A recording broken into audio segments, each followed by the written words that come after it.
At the age of 69, she finally comes clean about David Cassidy. On August 5, 1956, Maureen McCormick was born in Encino, California. She is Maureen Denise McCormick in full. Growing up in a middle-class household, McCormick developed an early interest in entertainment and theater. She was a natural at acting because she was naturally charming, had a positive attitude, and was very talented. As a young adolescent, she had already begun performing in TV series and advertisements. Her big break came when she was cast as the Brady family's eldest daughter at the age of 12. She would become famous, and this part would be with her forever. People of all ages could relate to the Brady Bunch's humorous family stories and episodes, which made it an immediate hit. As Marcia Brady, McCormick embodied the ideal all-American girl, attractive, kind, and well-liked, yet also frail and relatable. Her acting gave the character heart and charm, and her delivery of well-known lines like "Marcia, Marcia, Marcia" made her a television icon. During a period of significant social change in America, families found solace and happiness in the show's humorous tone, and McCormick played a significant role in creating that cultural legacy. Even after decades have gone by, reruns and spin-offs ensure that her character as Marcia is still adored and discovered by new generations. Maureen McCormick gained rapid fame as Marcia Brady on the popular television program The Brady Bunch, which aired from 1969 to 1974. Millions of admirers from all generations fell in love with Marcia because she was the epitome of the ideal American teen girl. Gorgeous, endearing, and a little naughty, McCormick's ability to portray a character that was both inspiring and believable was the key to her long-term success. Her performance was praised by people not only in the US but also around the world. The Brady Bunch gained widespread popularity, inspiring stage adaptations, merchandise, and reruns. There were numerous spin-offs and special projects as a result of the figure's widespread popularity. The miniseries The Brady Brides, which examined how to transition from adolescence to adult responsibilities and followed Marcia and Jan's experiences as newlyweds, brought this influence to life in 1981.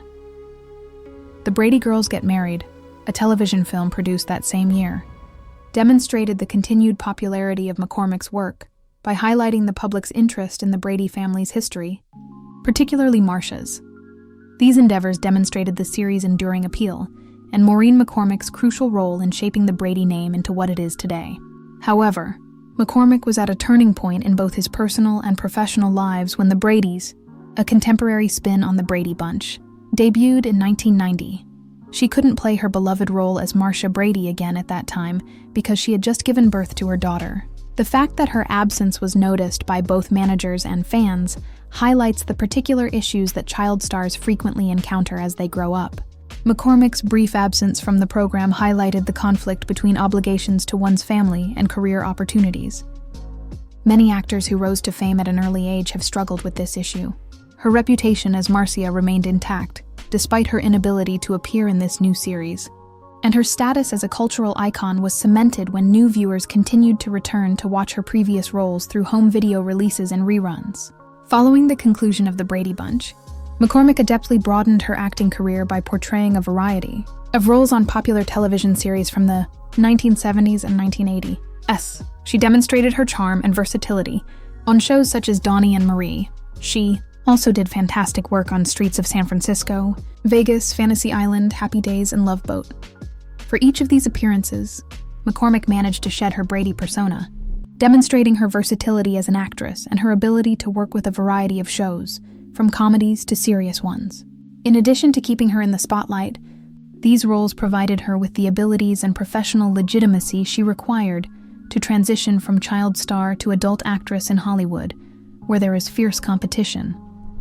In addition to her TV work, McCormick had supporting roles in films, which enhanced her acting abilities and demonstrated her versatility.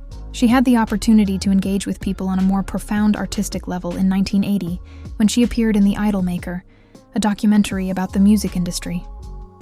She demonstrated her ability to handle gripping, action-packed stories in A Vacation in Hell, 1979. However, she was able to capitalize on the vibrant youth culture and roller skating craze of Skate Town, USA, 1979, which further increased her relevance in popular culture. McCormick later demonstrated that she was capable of writing darker, funnier horror stories in 1987's Return to Horror High, proving that her abilities extended beyond creating teen plays and lighthearted sitcoms. These various roles demonstrated her readiness to advance as an actress and move past her initial level of fame while maintaining the approachable, relatable qualities that initially brought her notoriety. Despite having a prosperous career, McCormick's journey has not always been easy. Like many child stars, she experienced personal issues after her fame. Since the end of the show, she has been candid about her battles with addiction, insecurity, and being trapped in the role of Marsha Brady. She detailed the highs and lows of her career and personal life in her frank autobiography. Here's the story: Surviving Marsha Brady and Finding My True Voice. It provided readers with a detailed account of her survival, recovery, and eventual recovery. Her honesty made her seem more genuine to her fans, and it also offered hope to many who were struggling with their own issues. In recent years, Maureen McCormick has made a fresh and constructive comeback to the public eye. She performed on Dancing with the Stars, showcasing her poise, tenacity, and charisma to a brand new audience. She also co-hosted the home improvement program Frozen in Time, which demonstrated her love of art and design, and appeared on I'm a Celebrity, Get Me Out of Here. She demonstrated through these projects that her popularity and skill set have been handed down through the generations. Maureen McCormick underwent a challenging and occasionally agonizing process after the cameras stopped recording her personal and professional life. Her most well-known role was that of Marsha Brady on the hit television show The Brady Bunch in the 1970s. During her time on the show, she had a difficult relationship with her co-star Barry Williams, who played Greg Brady. They had a passionate but shaky relationship. They were young, well-known, and portrayed brothers on screen, which made any real-life relationship even more contentious and challenging. Long after the show concluded, their intense love would continue to influence some of McCormick's choices as a young adult. McCormick had to make the difficult transition from child star to adult actress when The Brady Bunch concluded in 1974. This was also the case for many of her peers. Unfortunately, she became involved in a risky lifestyle that was driven by Quaaludes and cocaine. These drugs were easily obtained in Hollywood at the time. They sapped her vitality, damaged her self-esteem, and ultimately caused her once bright career to take a nosedive. Due to her addiction, McCormick lost out on significant opportunities to profit from her notoriety and skill. She frequently failed to attend auditions or arrived too inebriated to perform. In addition to abusing drugs, she was battling personal issues like bulimia and depression. These issues further distanced her from the happy, healthy life she believed she desired. Things took a significant turn on March 16, 1985, when McCormick wed actor Michael Cummings. Through their relationship, they provided her with the love and security she required. In contrast to many of her past relationships, Cummings remained by her side and gradually restored the self-assurance and structure she had lost in the years following The Brady Bunch. Natalie Michelle, their only child together, was born in 1989. McCormick's entire perspective on life was altered by this incident. She felt a sense of obligation and purpose as a mother, which motivated her to lead a better, more balanced life. Knowing she needed to address her inner battles, McCormick began the protracted and agonizing process of recovery by enrolling in therapy and rehab programs. She was able to cope with both by seeking professional assistance for her addictions and the psychological damage caused by years of depression and bulimia.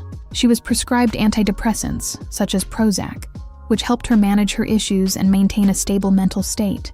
Additionally, McCormick never lost her Brady Bunch family's affection. As an adult, the group remained like family to her because they had grown close on set, providing friendship, support, and understanding when she needed it most. Even though things were difficult for her, they were able to stay close and let her know that she wasn't alone by using friendship, therapy, love, and medicine. The history of the Brady family also taught us to be strong, forgiving, and loving. Maureen McCormick gradually reassembled her life. Although she had obstacles along the way, her strength is demonstrated by the fact that she had the courage to confront her past and begin her recovery. Her story serves as a cautionary tale about the dangers of celebrity and addiction, but it also serves as an example of how perseverance and the love of family members can rescue someone from the brink of suicide and lead to a meaningful and healing life. Finally speaking out about the rumors that she was dating teen hero David Cassidy, Maureen McCormick was 69 years old. For decades, fans of both stars had been interested in this subject. The question of whether the two were more than just friends during their heyday in the 1970s had been debated for years. Because she wanted to keep her personal life out of the tabloids and focus on her well-known role as Marcia Brady on The Brady Bunch, McCormick never discussed it directly. However, as she grew older and gained experience in the industry, she became more candid about what actually transpired behind the scenes. During the interview, McCormick revealed that she and Cassidy first crossed paths at media events in the early 1970s, when both were adolescent celebrities at the height of their careers. McCormick was viewed as the pretty girl next door, and Cassidy, who portrayed Keith Partridge on The Partridge Family, was America's ideal man. She continued, "We were both living in this whirlwind of fame. Fans seemed to be shouting and expecting us to be flawless everywhere we went. Although it was thrilling, I also felt incredibly isolated. Because they understood each other's struggles in a way that no one else could, the two young stars felt better when they were together."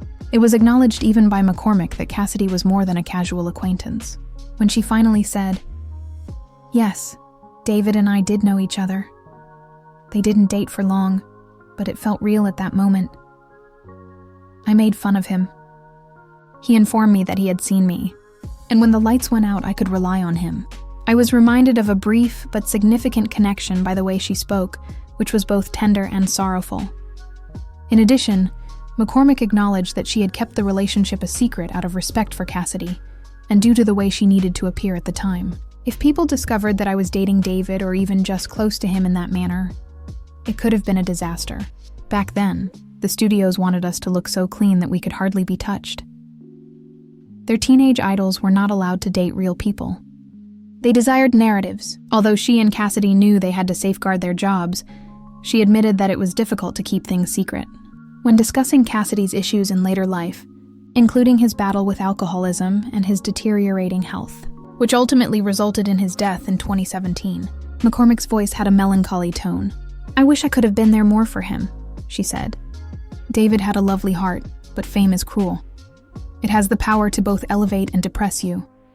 Since I had struggled with addiction and depression myself, I understood what that was like. In a sense, we felt each other's suffering, despite the fact that our paths diverged." The purpose of McCormick's confession was to give a face to a long-hidden aspect of their lives that had been shrouded in myth, not to cause scandal.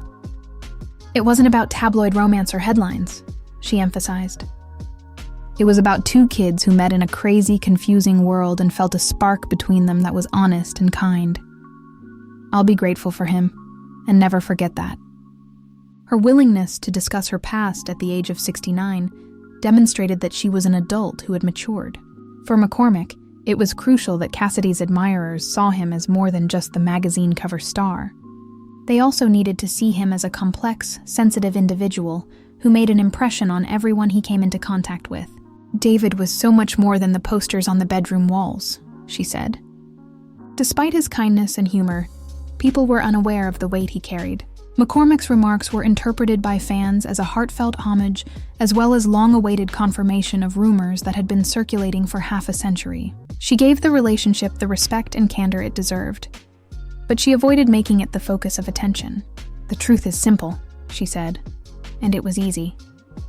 David Cassidy was important to me, and I'll always remember that."